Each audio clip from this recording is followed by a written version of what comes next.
What's up, guys? Happy last unit. In this unit, we're going to be talking about buying used and new cars, and we're going to be talking about how to find the best deals, how to get information off of different websites that you might see that have various, photos of cars, various descriptions of cars, what to look out for, just so you guys have a good idea going into your next year if you're looking to buy a car.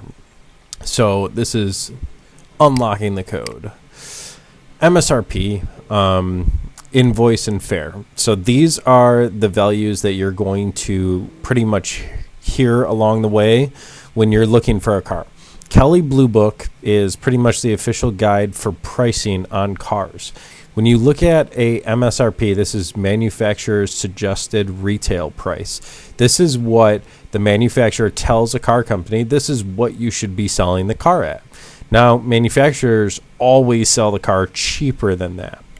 Now, a fair price is a price that you could see anywhere within this area is a good price to buy this car at, $19,300. And this changes mattering on how old the car is, mattering if I'll give you guys a good example, mattering if it's technically a classic.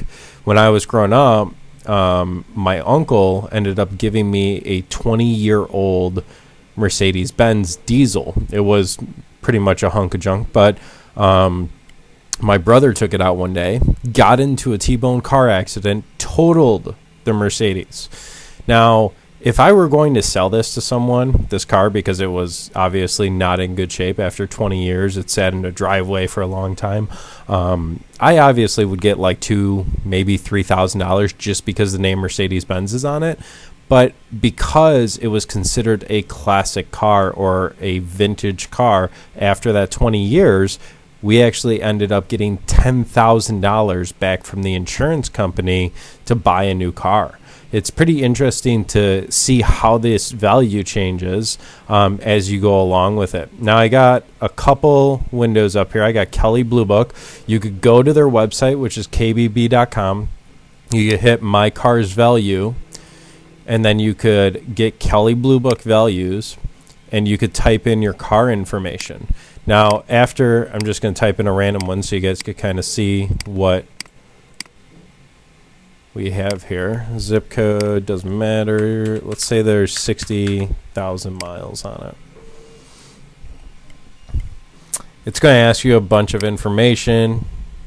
Is it a coupe? Is it this? It's going to tell you what the highest price, lowest price ones are. I'm just going to select a random one, hit next. You go price it with the standard equipment, or if you have special equipment like manual transmissions, whatever that is. And then what color is your vehicle? If you guys didn't know this, color does matter on a car for pricing. And then what is your vehicle condition? So most people are in good, very good, excellent is 3% of cars that they see. So we could actually go hit next. After about 30 seconds, we'll have 30 seconds of selecting things. We'll have a value of what our car is worth. So it's going to give us a couple different values here. Trade-in value, which if I took my car to a dealership, how much would they give me? Anywhere between $14,900 and $17,700. Instant cash offer. This is something Kelley Blue Book does. They could offer you instant cash for your car. Private party value is really what we want to see. When you look at private party value, it's going to tell you, see overview of values. No. It's going to tell you what your car is worth to a private party, and this is probably the most useful information, because if I go to sell my car on Craigslist or Facebook or AutoTrader, whatever it might be, then this is how much I would list it for. The other thing you're going to look for is obviously how much cars are selling for within that range. Let's go back to the unit. So we have the MSRP and then the fair purchase price. If you guys go to if you go to a manufacturer's website, it'll say starting at $19,500 or starting at whatever amount. That's the MSRP. Now, if you take that car and you look it up, it says fair purchase price is around $19,300. Now, as you move down in that, it's going to say it's available different places, but you could actually start looking on websites and find it for cheaper than that. So here's a dealership selling this car, which is the same exact car that we're looking at here, the 2015 Outlander Sport, which is $20,000 starting. Kelley Blue Book says $20,000, but this guy's selling it for $14,900. Now, why is he selling it for that? And it's got mileage of 3, so it's a new car still. That's because they are paying very low amounts, the dealership, to get those cars. You could get a car for $5,000, even $7,000 under MSRP that will allow you, so it gives you wiggle room. So you could find things on Auto Trader. You could also, let's look at another one. So we have the 2015 Chevy Spark, MSRP from $12,170. You go to the Kelley Blue Book, $12,650, and then we go to Auto Trader, and then we have our new 2014, and then we have $9,700. So the other thing you have to really look at, the MSRP on here is $12,900, and they're selling it for $3,000 under that. But you have to look at that. You're going to pay tax on that. So you have to pay 10% of whatever this price is, the tax to the state. And then you're going to have to pay title, license, and fees in order to actually get the car from any dealership. So this could end up being $11,000 or $12,000 out the door. We're looking at about $1,500 markup on whatever price this is. So it might end up being right around that $12,000 after you buy it from a dealership. Now, there's a lot of incentives that you could get through Kelley Blue Book or different websites that give you like $1,000 cash back or bonus cash. Now, the key to these incentives, whenever you're looking for them, so on Kelley Blue Book, we can't look at them on here because we're not in the buy new cars option, but the incentives and rebates are going to help you and allow you to actually save money on your car. It's important. You could actually Google when is Toyota's big sale. It could be a Labor Day sale, but you could actually see what manufacturers have the best deals in what months online. For each manufacturer, you could find what month is the best time to buy it. As we keep looking at this, one of the things to note is these incentives are only on brand new cars. So this is at a dealership. It's important to know that because if you go to a dealership and they have a car that's 2 years old, they're not going to give you that incentive. So if you watch a commercial and they're like, oh, get $1,000 back if you buy a car from us today, that's only on brand new cars. So with all that being said, is it worth going to the dealership? There's a lot of reasons that a dealership might be good. There's a lot of reasons that a dealership might be bad. Now, the way to get around that price at the dealership is to actually go and find multiple dealerships that are selling the car that you want. Say you've specifically looked for a Toyota Supra. Now you go to 3 or 4 different dealerships on their websites. You look at the Toyota Supras. They have the same exact model at each dealership. They might be a little different in price, but what you're going to do is you're going to call each individual dealership and say, what is the best deal that you can give for me? After they've given you that best deal, you need to work a little bit to get it over the phone because they're going to tell you to keep coming in. They'll tell you a price. And whenever you're looking for a price in a dealership, you always say out the door. You want to make sure that that price is out the door. If they are telling you a price, that is before you pay that tax, title, and fees, which are going to hike up that price by $2,000. So it's important to know exactly what you'll be paying when you leave there.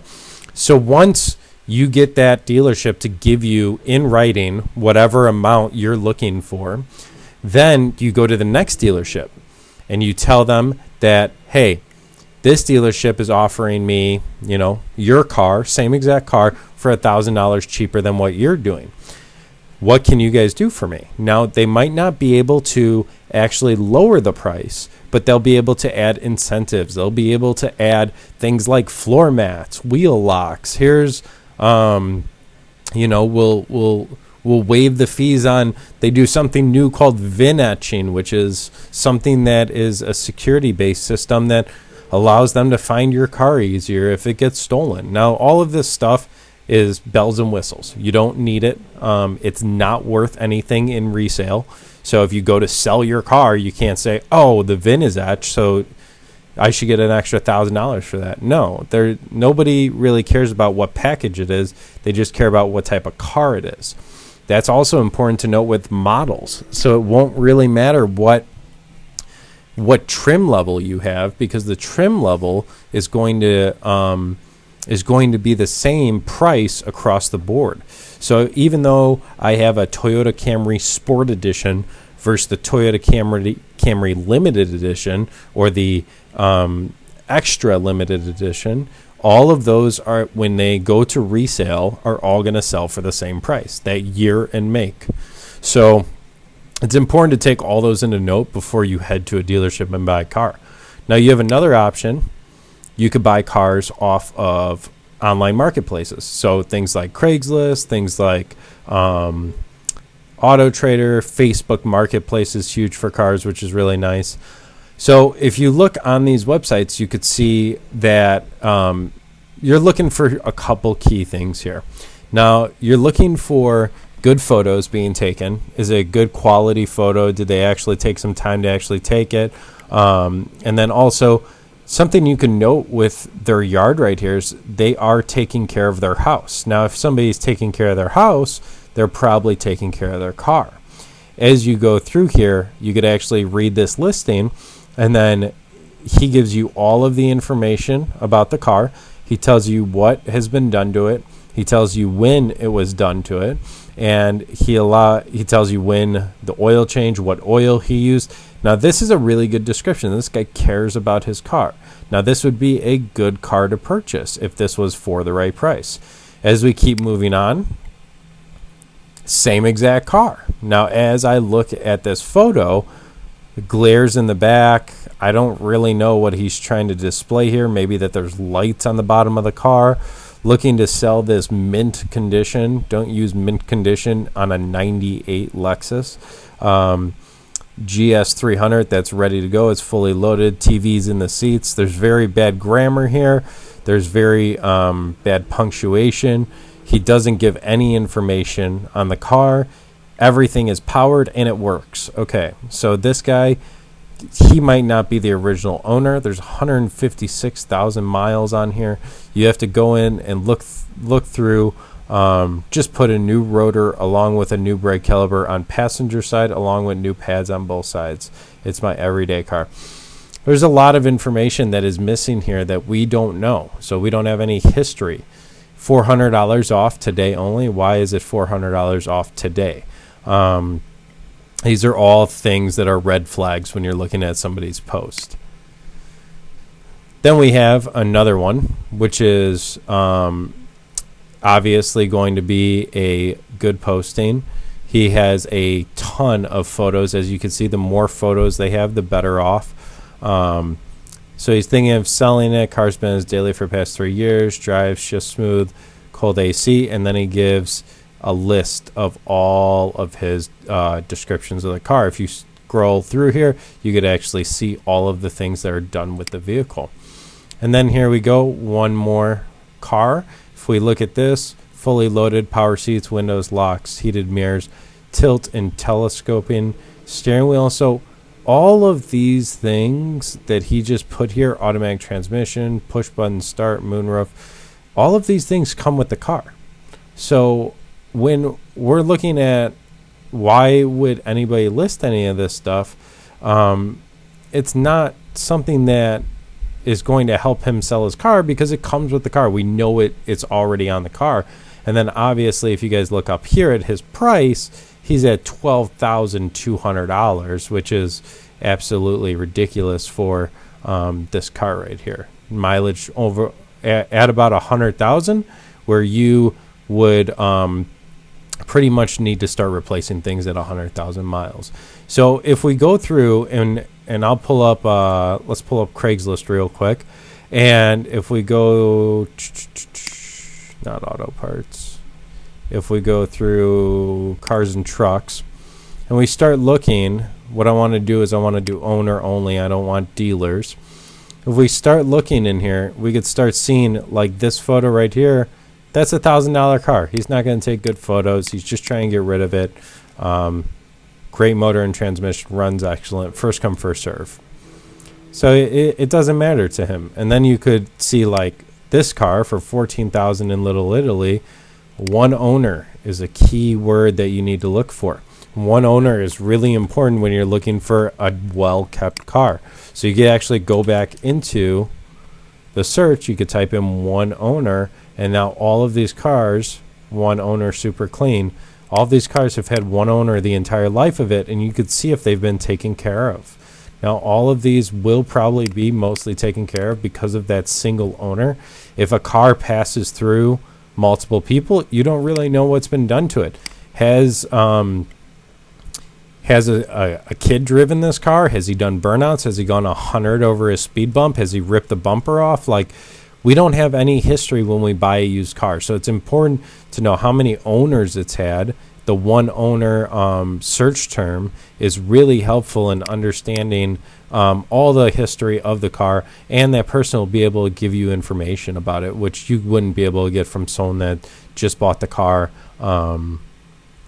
from a dealership or wherever it may be. So you guys can go through here. You could search for different cars, but the key that you're looking for really is you're looking for kind of the outside. You're looking for a very descriptive, really good description, lots of photos. It looks like this guy cleaned his car out, took photos, cleaned the engine bay. This is probably a very good car to buy. It's got one owner, 130,000 miles. Now the 100,000 mile mark, I talked about it before.